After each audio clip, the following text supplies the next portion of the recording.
Hello and thanks for tuning in. My name's Rob Tart. This is my cow Fluffy, and you're watching Pie's Perspective. Alright Fluffy, it's go time.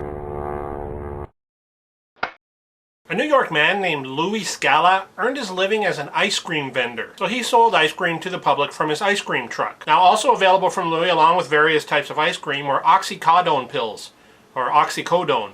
I'm really not sure how to pronounce it, but it's an illegal drug. So he would sell ice cream to children, and then at certain predefined stops, he would sell drugs to his older junkie customers. It's always scary to hear about someone who you should be able to trust around your children abusing that trust. Now, it doesn't appear that this ice cream vendor slash drug dealer was actually trying to sell to children. Still, the last thing anyone wants is their kid standing in line waiting for an ice cream sandwich behind some strung out drug addict. Now, I imagine that would make for an interesting looking lineup at the ice cream truck. Now, one of my big fears is that he might accidentally get the drugs mixed up with the ice cream. Then suddenly my kid wants ice cream. He gets the shakes if he doesn't get ice cream. He tells me he just needs one more hit, and then I try to wean him off it with frozen yogurt. The next thing I know, he's selling my TV to buy snow cones. I wonder if this guy sold the drugs using popsicle names so that the authorities wouldn't become suspicious. So for kids you have a fudge-sicle, and for adults you have a bud-sicle. Kids, ice cream sandwich. Adults, ecstasy sandwich. Kids, marshmallow surprise. Adults, meth mellow surprise. Kids, a popsicle covered with M&Ms. Adults, a popsicle covered with amphetamines. For kids there's a hero bar. For adults there's a heroin bar. For kids we have a Tijuana treat. For adults we have a marijuana treat. For kids we have heavenly hash. Well, actually that works for both.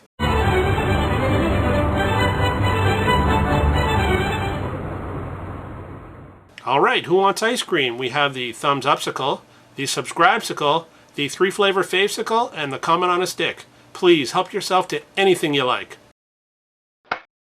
A mother in Florida was unhappy with her 15-year-old's grades and decided that he needed to be taught a lesson. So her punishment was to have her son stand on a street corner for 4 hours with a sign around his neck. Now the sign read, "Honk if I need an education," and it also listed his 1.22 grade point average. So the mother thought that this would teach him a lesson. I think the only lesson that this kid learned is that his mother is cuckoo. Apparently plenty of people actually honked. Now the mother was quoted as saying that she didn't actually finish high school and she didn't want the same for her son. Well lady, the first thing you can do is maybe not embarrass him so bad that he leaves home to get away from his wacko mother. Because if he does that, he'll be forced to quit school to get a job. So in the end, you actually may do more harm to his education than good. And pretty soon this kid will actually have a new sign around his neck which reads, "Need money because my mother is an idiot." Now the Department of Children and Families is investigating whether the incident might be a form of maltreatment. I think they should just put the mother on a street corner with a sign that says "bad parent" and then list her grade point average. Actually, I'm not sure if dropouts even get a GPA. Or maybe she should go out to the street corner with him and stand beside him with a sign that says,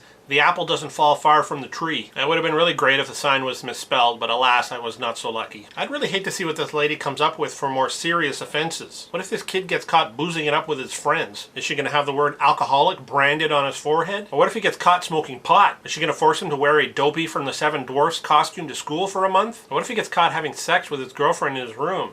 Then he'd really be screwed, and not in a good way. This week's Leave a Comment is, think of some other ice cream flavors and a name for their drug counterpart. Also, think of some other funny signs that a kid may be forced to wear. Anyway, that's all I have for this week. Thanks for tuning in, and remember, it's not necessarily right or wrong, it's just my perspective. Fluffy, are you sure you packed this parachute correctly? Fluffy, are you okay?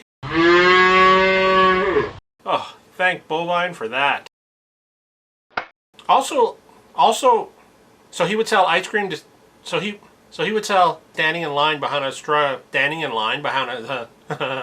some strung out Now one of my fears is that he actually, kids, a popsicle covered in M&Ms. Adults, a popsicle. Kids, a popsicle covered in M&Ms. Adults, a popsicle. I can't say popsicle. Popsicle covered. Popsicle covered. Now the Department of Children's and something. What if this kid gets caught? What if he gets smoke open?